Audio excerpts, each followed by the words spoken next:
नमस्कार, खबर उत्तर प्रदेश में आपका स्वागत है। मैं हूं राहुल चौहान। खबरों बढ़ने से पहले एक नजर आज की अहम सुर्खियों पर। कानपुर किडनी ट्रांसप्लांट कांड में ओटी असिस्टेंट और मेल स्टाफ नर्स गिरफ्तार। अब तक 13 लोगों को हो चुकी है गिरफ्तारी। सपा प्रमुख अखिलेश यादव ने कार्यकर्ताओं को किया आगाह, कहा सतर्क रहें, हो सकती है मतदाता सूची में हेराफेरी। यूपी में 3 साल से आलोक और अमित कर रहा था कोडेन सिरप की तस्करी। यूपी के मदरसों में बताएंगे जाएंगे स्वतंत्रता सेनानियों के संघर्ष। बायोमेट्रिक से होगी स्टूडेंट और टीचर की पहचान। लखनऊ में जनगणना ड्यूटी से गायब 479 कर्मियों के खिलाफ नगर निगम ने की शिकायत। कई लोगों के मोबाइल भी बंद। यूपी में बिजली की मांग बढ़ी, रात के कुछ खास घंटों पर लोड बढ़ने की निगरानी करेगा विभाग।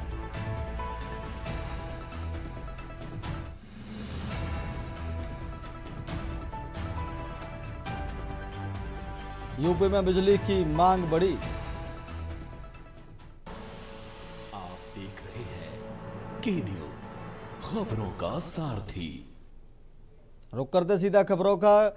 खबर कानपुर से। कानपुर में सामने आए चर्चित किडनी ट्रांसप्लांट सिंडिकेट मामले में पुलिस को एक और बड़ी सफलता मिली है। पुलिस ने इस नेटवर्क से जुड़े 2 और आरोपियों को गिरफ्तार किया है। गिरफ्तार आरोपियों में बहराइच निवासी सैफुद्दीन और कानपुर निवासी अखिलेश तिवारी शामिल हैं। दोनों आरोपी किडनी ट्रांसप्लांट ऑपरेशन के दौरान सक्रिय भूमिका निभाते थे और मोटी रकम लेकर अवैध ट्रांसप्लांट में सहयोग करते थे। पुलिस के मुताबिक सैफुद्दीन ओटी टेक्नीशियन है, जबकि अखिलेश डॉक्टर का असिस्टेंट था। अब तक इस पूरे मामले में 13 लोगों की गिरफ्तारी हो चुकी है।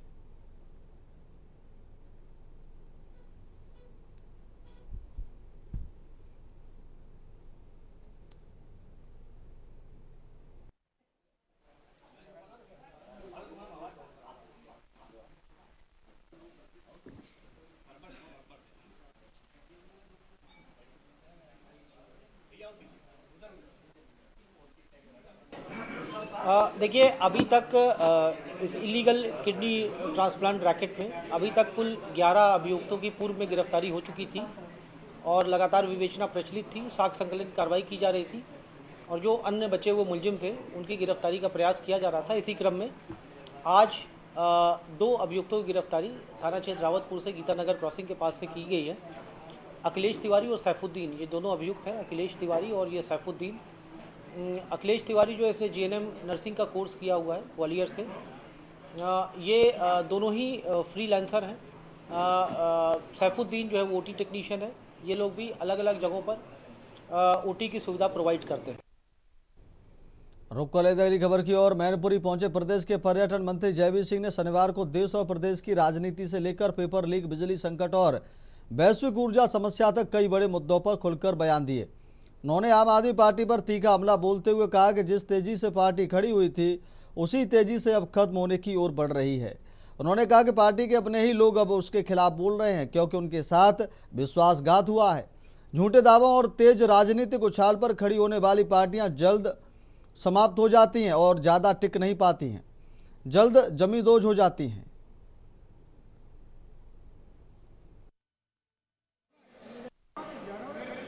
मैं जो भी पार्टी का उदय हुआ है तो ये नहीं नया लगा रही, जिसमें भी लोग बाहर निकल गया है या बड़े बड़े शीर्ष कार्यकर्ता है, यही तरह के ऊपर भ्रष्टाचार का, बेईमानी का, अंधाधुंध का, तानाशाही का गंभीर आरोप अरविंद केजरीवाल के खिलाफ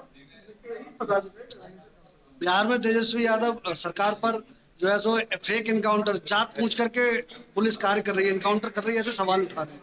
देखो, अपराधी को जानते हैं, अपराधी का मतलब अपराधी इसी सरकार सरकार का दायित्व है।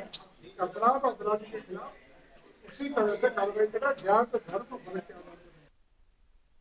रुक करते अगली खबर की ओर। भारतीय जनता पार्टी के 2 दिवसीय प्रशिक्षण महाअभियान कार्यक्रम में शामिल होने इटावा पहुंचे उत्तर प्रदेश सरकार के समाज कल्याण मंत्री असीम अरोड़ ने कांग्रेस पर तीखा जुबानी हमला बोला है। उन्होंने कांग्रेस के प्रदेश अध्यक्ष अजय राय द्वारा प्रधानमंत्री नरेंद्र मोदी के खिलाफ की गई अमर्यादित टिप्पणी को कड़े शब्दों में निंदा की। कांग्रेस पर निशाना साधते हुए समाज कल्याण मंत्री ने कहा, कांग्रेस में प्रशिक्षण का साफ तौर पर अभाव दिखाई देता है। भाजपा में हम लोग हमेशा संयम और सही शब्दों के चयन का प्रयोग करते हैं। कांग्रेस प्रदेश अध्यक्ष के शब्द बेहद निंदनीय हैं और यही वजह है कि जनता उन्हें बार बार नकार देती है। स्वर्गीय दीनदयाल उपाध्याय जी की स्मृति में उनके बताए हुए रास्ते पे चलने के लिए एक प्रशिक्षण महाअभियान चलाया जा रहा है। इस प्रशिक्षण अभियान में आज इटावा में 2 दिवसीय प्रशिक्षण अभियान चल रहा है। प्रशिक्षण का उद्देश्य ये है, भारतीय जनता पार्टी एक संगठन आधारित पार्टी है, नए लोगों को जोड़ती है और पुराने कार्यकर्ताओं को भी लगातार और बेहतर करने के लिए प्रोत्साहित करती है। इस प्रशिक्षण कार्यक्रम में संगठन की कार्य पद्धति क्या और नया करना है, तकनीक का कैसे प्रयोग करना है, आप लोग से यानी मीडिया से कैसे संवाद करना है, सरकार की क्या योजना है, इनके ऊपर चर्चा हो रही है। रुक करते अगली खबर की ओर। उत्तर प्रदेश में पड़ रही रिकॉर्ड तोड़ भीषण गर्मी और आसमान छूते तापमान के बीच बिजली की खपत अप्रत्याशित रूप से बढ़ गई है। इस अत्यधिक लोड के कारण सीतापुर जिले में विद्युत उपकेंद्रों पर लगे भारी भरकम ट्रांसफार्मर अब जवाब देने लगे हैं। ओवर हीटिंग की वजह से ट्रांसफार्मरों के फूकने और बिजली ठप होने का खतरा मंडराने लगा है। बिजली आपूर्ति को सुचारू रूप से चालू रखने और बड़े फॉल्ट से बचने के लिए विद्युत विभाग को अब देसी और अनोखे उपाय अपनाने पड़ रहे हैं। सब स्टेशनों पर जलने और ठप होने की कगार पर पहुंचे ट्रांसफार्मरों के सामने बड़े बड़े कूलर लगाए गए हैं ताकि उनकी गर्मी को कम किया जा सके। कई उपकेंद्रों में स्थिति इतनी नाजुक है कि ट्रांसफार्मरों को ठंडा रखने के लिए उन पर लगातार पानी डाला जा रहा है।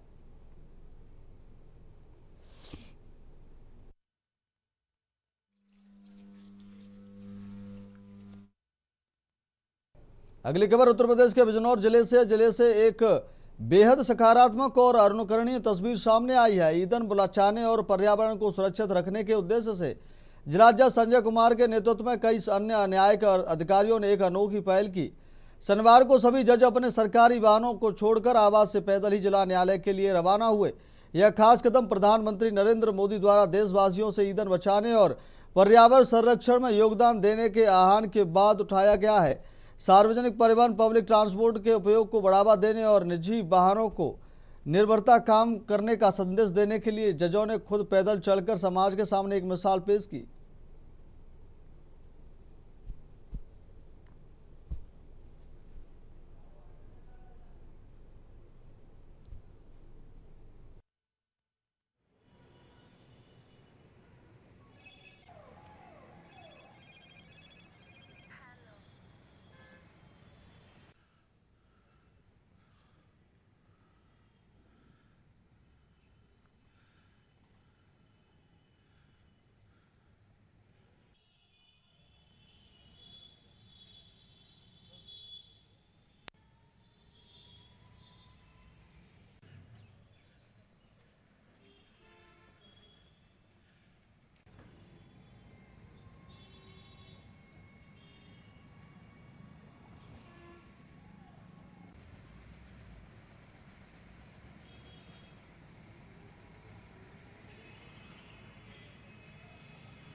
रुक करते अगली खबर की ओर। खबर इटावा से। इटावा के थाना कोतवाली क्षेत्र के अंतर्गत रोडवेज बस स्टैंड तिराहे पर उस वक्त हड़कंप मच गया जब वहां स्थित एक एटीएम में शॉर्ट सर्किट के कारण अचानक भयंकर धुआं उठने लगा।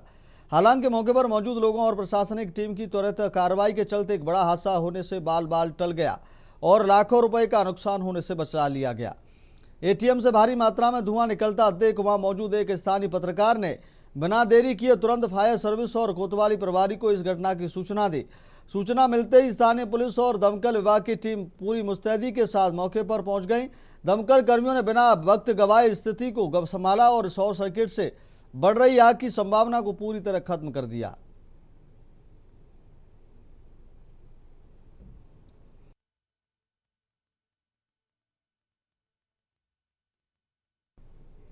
रुक करते अगली खबर की ओर। खबर बुलंदशहर से। बुलंदशहर के जहांगीराबाद कोतवाली क्षेत्र में अनूप शहर हाईवे के किनारे एक महिला का नग्न अवस्था में शव मिलने से पूरे इलाके में सनसनी फैल गई है।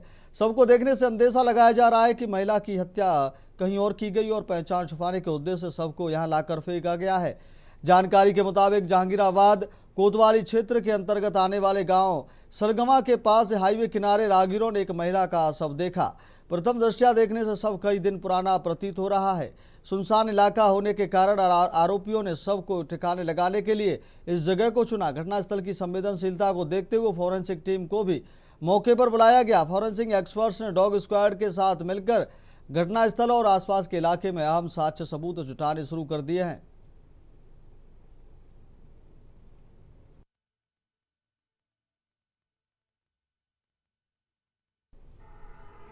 रुक करते अगली खबर की ओर। एक तरफ जहां केंद्र और राज्य सरकारें महिलाओं के सम्मान, सशक्तिकरण और उन्हें समाज में बराबरी का हक देने के बड़े बड़े दावे कर रही है, वहीं दूसरी तरफ इटावा जनपद से महिला पुलिसकर्मी के अमानवीय व्यवहार की एक ऐसी तस्वीर सामने आई है जो प्रशासनिक संवेदनशीलता पर गंभीर सवाल खड़े करती है। पूरा मामला इटावा के व्यस्त एसएसपी चौराहे का है। यहाँ ड्यूटी पर तैनात एक महिला ट्रैफिक पुलिसकर्मी का व्यवहार चर्चा और आलोचना का विषय बना हुआ है। चौराहे पर लगी एक पत्थर की बेंच पर महिला ट्रैफिक पुलिसकर्मी आराम से बैठी हुई दिखाई दी, जबकि अपनी किसी समस्या को लेकर आई दो अन्य महिलाएं उसके ठीक सामने नीचे तपती जमीन पर बैठी हुई थी।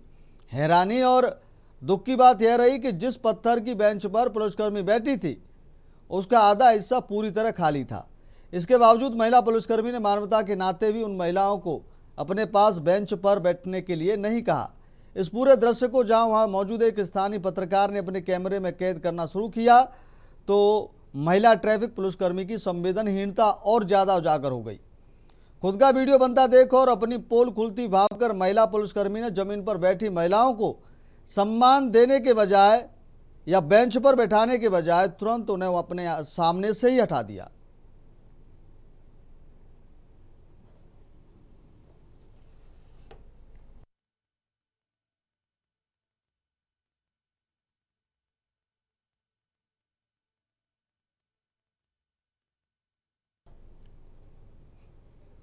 अगली खबर नोएडा से। नोएडा कमिश्नरेट गौतम बुद्ध नगर की थाना सेक्टर 63 पुलिस को एक बड़ी सफलता हाथ लगी है। पुलिस ने बीते दिनों हुए उग्र श्रमिक आंदोलन के दौरान तोड़फोड़ और वाहनों में आगजनी करने वाले वांछित मुख्य अभियुक्तों को गिरफ्तार कर लिया है। पुलिस काफी समय से वैज्ञानिक साक्ष्यों के आधार पर इसकी तलाश में जुटी थी। जानकारी के मुताबिक 13 अप्रैल 2026 को सेक्टर 63 क्षेत्र में एक हिंसक श्रमिक आंदोलन हुआ था। इस दौरान विपुल मोटर्स के पास खड़े दर्जनों 2 पहिया और 4 पहिया वाहनों को आग के हवाले कर दिया गया था। पुलिस जांच और सीसीटीवी वीडियो फुटेज के विश्लेषण में आरोपी को लेकर कई चौंकाने वाले खुलासे हुए हैं। नरेश कुमार ने ही कंपनी के अन्य कर्मचारियों को उग्र हड़ताल और हिंसा के लिए भड़काया था। उसने अपने साथियों के साथ मिलकर न केवल वाहनों को फूंका बल्कि लोहे के पाइप से हमला कर कई अन्य गाड़ियों को भी बुरी तरह क्षतिग्रस्त कर दिया था।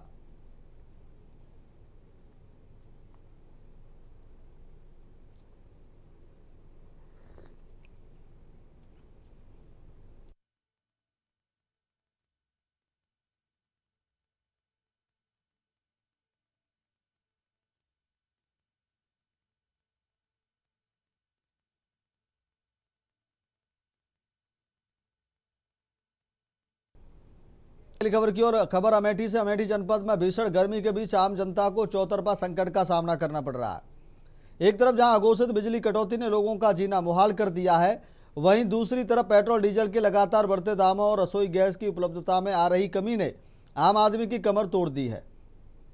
इस चिलचिलाती और रिकॉर्ड तोड़ गर्मी के मौसम में अघोषित बिजली कटौती सबसे बड़ी समस्या बनकर उभरी है। जिले के विभिन्न इलाकों में घंटों बिजली गुल रहने से लोगों का दैनिक जीवन पूरी तरह अस्त व्यस्त हो गया है। बिजली न रहने के कारण पानी की सप्लाई भी प्रभावित हो रही है, जिससे इस उमस भरी गर्मी में लोगों की मुश्किलें दोगुनी हो गई हैं।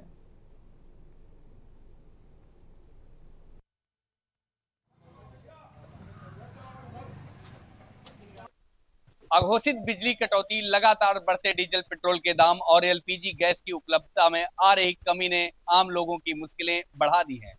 गर्मी के इस मौसम में घंटों बिजली गुल रहने से लोगों का जनजीवन प्रभावित हो रहा है।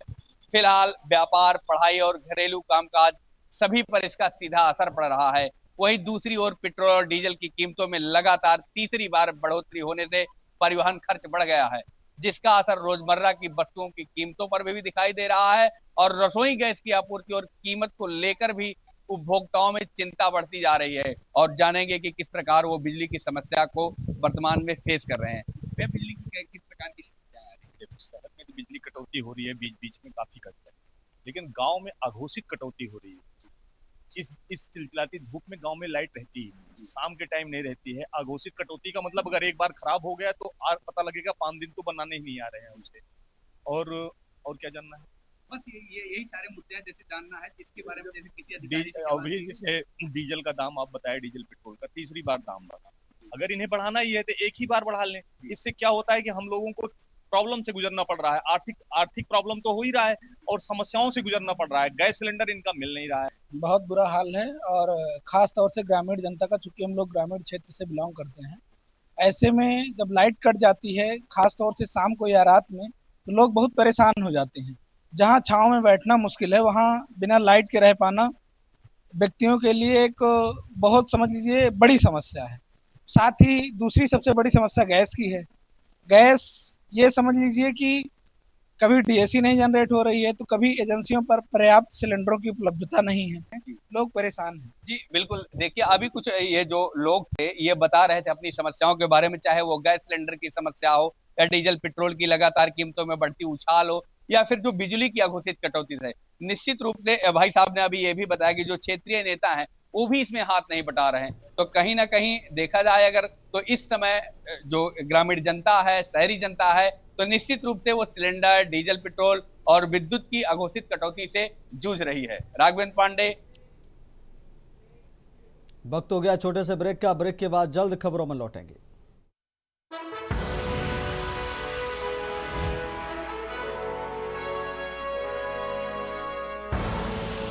आप देख रहे हैं के न्यूज, खबरों का साथ। ब्रेक के बाद फिर आपका बहुत स्वागत है। सीधे लेकर चलते हैं आपको खबरों में। कानून व्यवस्था को चुनौती देने वाले अपराधियों के खिलाफ चंदौली पुलिस ने एक बार फिर सख्त रुख अपनाया है। अलीनगर थाना पुलिस ने तत्परता दिखाते हुए बीते दिनों एक घर पर चढ़कर फायरिंग करने वाले 3 शातिर बदमाशों को गिरफ्तार करने में बड़ी सफलता हासिल की है। पुलिस ने यह कार्रवाई चंदरखा अंडरपास के पास घेराबंदी करके की। पकड़े गए बदमाशों के पास से घटना में इस्तेमाल बुलेट, बाइक, अवैध तमंचा और कारतूस बरामद किए गए हैं।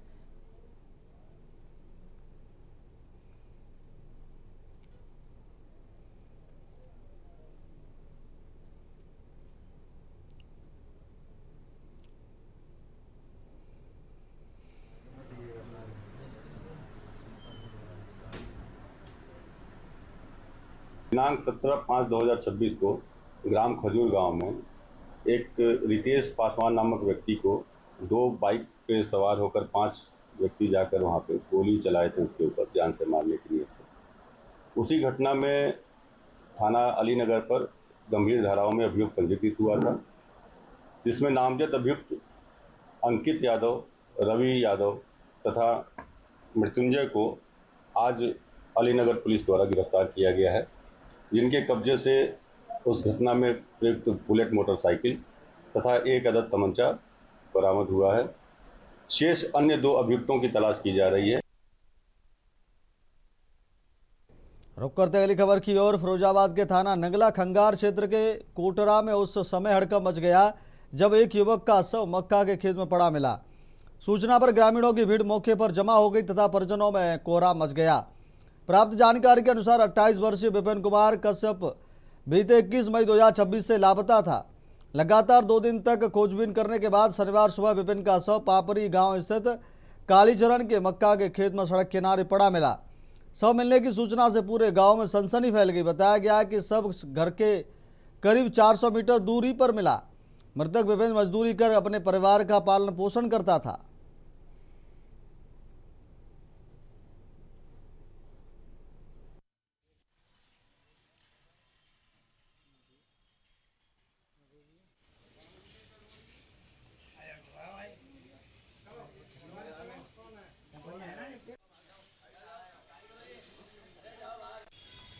इक्कीस तारीख को 8 बजे से गायब था।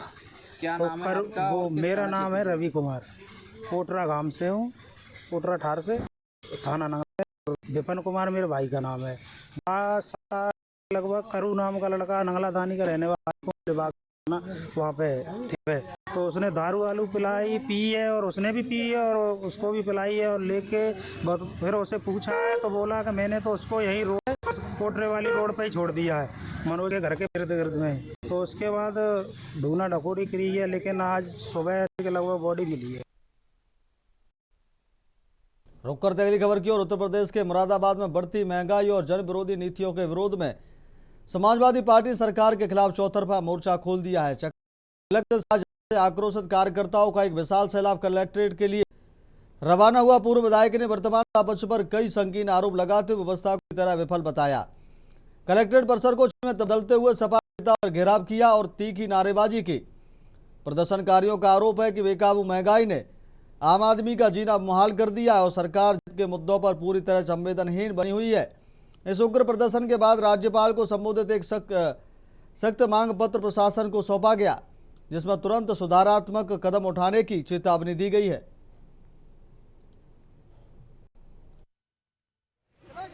देश के अंदर और उत्तर प्रदेश दोनों जगह भारतीय जनता पार्टी की सरकार है, लेकिन भारतीय जनता पार्टी की सरकार अपनी नाकामियां छुपाने के लिए धर्म, जात, बिरादरी, इन चीज़ों को आगे ले आज देश के अंदर महंगाई चरम पे है। हर दिन रसोई गैस का पैसा बढ़ता है, डीजल बढ़ता है, पेट्रोल का पैसा बढ़ता है और हालत ये है कि नौजवानों की इतनी बेकदरी सरकार के अंदर है कि अभी कम से कम 30 लाख लोगों ने नीट की परीक्षा दी और परीक्षा का पेपर मतलब लीक हो गया। उससे पहले 11 पेपर लीक हो गए। एक तरफ भारतीय जनता पार्टी कहती है कि जीरो टॉलरेंस की सरकार है, कानून व्यवस्था यहाँ पे दुनिया में सबसे ज़्यादा दुरुस्त है। रुक करते अगली खबर का। जनपद में नौनिहालों की सुरक्षा से खिलवाड़ करने वाले स्कूल प्रबंधनों और वाहन स्वामियों के खिलाफ परिवहन विभाग ने पूरी तरह कमर कस ली है। जिलाधिकारी अरविंद सिंह के सख्त निर्देशों के बाद ARTO सत्येंद्र कुमार बेहद कड़े रुख में नजर आ रहे हैं। विभाग ने बिना वैध परमिट सड़कों पर दौड़ रहे स्कूल वाहनों के खिलाफ आर पार की कार्रवाई का ऐलान कर दिया है।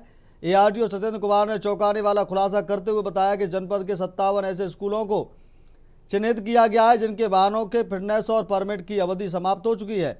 इसके बावजूद ये वाहन बेखौफ होकर सड़कों पर बच्चों को ढो रहे हैं। विभाग ने इन सभी चिन्हित स्कूलों पर शिकंजा कसना शुरू कर दिया है।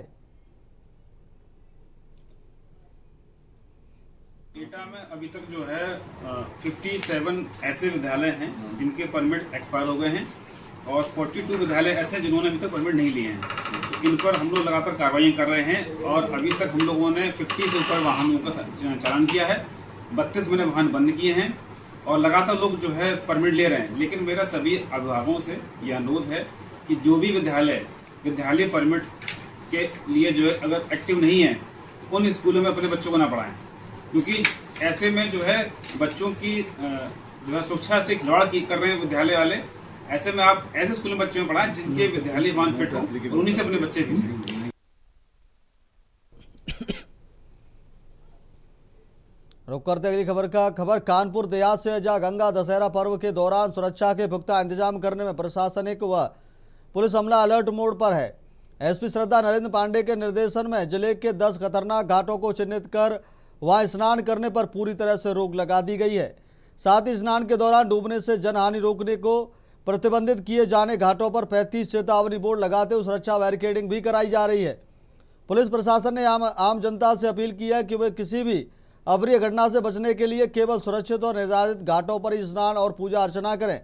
उन्होंने सभी शरणार्थियों से बच्चों पर लगातार नजर बनाए रखते हुए गहरे पानी की ओर जाने से रोकने पर जोर दिया है।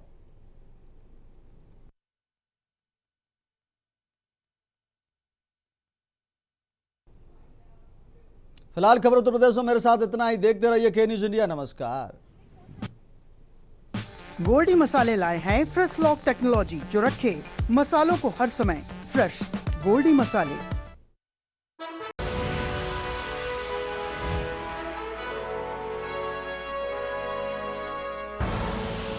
आप देख रहे हैं के न्यूज, खबरों का